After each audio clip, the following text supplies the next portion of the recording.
বাংলার এক প্রত্যন্ত গ্রামে ছিল ছোট্ট এক বালক, নাম রাহুল। বয়স 12 কি 13। গ্রামের অন্য ছেলেদের মতো সে দুষ্টুমি করত না, বরং সবসময় প্রশ্ন করত, চারপাশের জিনিসগুলো নিয়ে ভাবত। আকাশে তারা দেখলে জানতে চাইত, ওগুলো এত উঁচুতে ঝুলে থাকে কিভাবে। নদীতে ঢেউ দেখলে জিজ্ঞেস করত, এমন করে জল দৌড়ায় কেন। রাহুলের বাবা ছিলেন কৃষক, মা গৃহিণী। দারিদ্র্যের মাঝেও তারা ছেলেকে ভালোভাবে মানুষ করতে চাইতেন। কিন্তু গ্রামে একটা ভয়ানক কাহিনী প্রচলিত ছিল। বনের ভেতরে থাকেন এক রহস্যময় সাধু, যার নাম জ্ঞানী সাধু। কেউ বলে তিনি অলৌকিক শক্তির অধিকারী, কেউ বলে তিনি অভিশপ্ত মানুষ। গ্রামের কেউ তার কাছে যেতে সাহস করত না। কিন্তু রাহুল ছিল ভিন্ন। সে সবসময় ভাবত, যদি সত্যি তিনি সাধু হন, তবে তার কাছে শিখলে হয়তো অনেক কিছু জানা যাবে।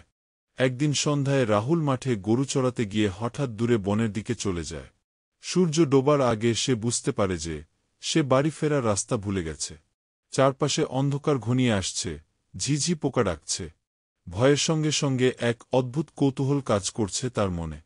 হঠাৎ দূরে দেখতে পেল এক কুঁড়েঘর, ভেতর থেকে মৃদু আলো বের হচ্ছে। সাহস করে দরজার কাছে গিয়ে দাঁড়াতেই ভেতর থেকে বেরিয়ে এলেন লম্বা দাড়িওয়ালা এক সাধু।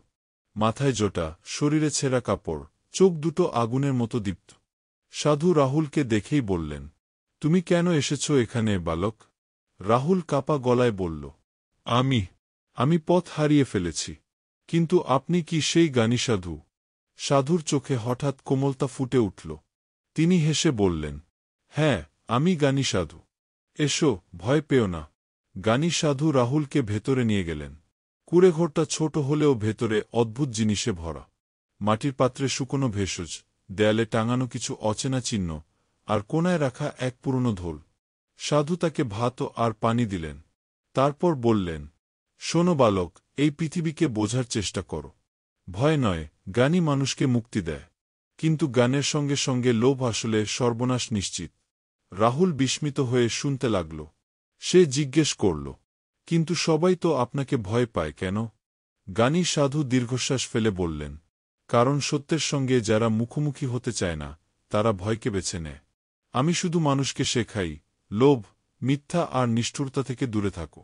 কিন্তু গ্রামের লোকেরা আমাকে অভিশপ্ত ভাবে। রাহুল ধীরে ধীরে বুঝতে শুরু করল, সাধু আসলে খারাপ নন। এক রাতে জ্ঞানী সাধু রাহুলকে বললেন, আজ তোমাকে একটা পরীক্ষা দিতে হবে। যদি সাহস থাকে, তবে তুমি জানতে পারবে জীবনের সবচেয়ে বড় সত্য। রাহুল রাজি হয়ে গেল। সাধু তাকে নিয়ে গেলেন বনের গভীরে। সেখানে একটি পুরনো বটগাছ, যার গোড়ায় খোদাই করা ছিল অদ্ভুত মন্ত্র।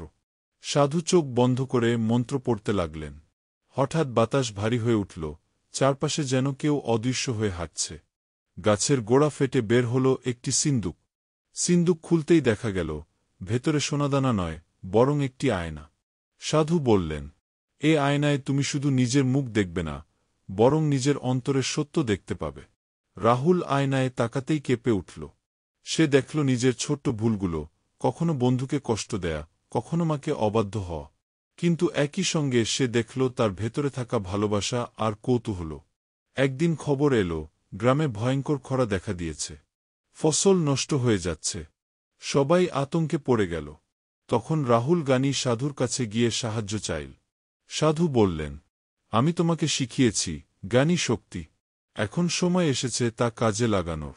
সাধুর পরামর্শে রাহুল গ্রামবাসীকে নিয়ে মিলে নতুন খাল কাটল, নদীর পানি মাঠে প্রবাহিত করল। কিছুদিনের মধ্যেই জমি সবুজ হয়ে উঠল।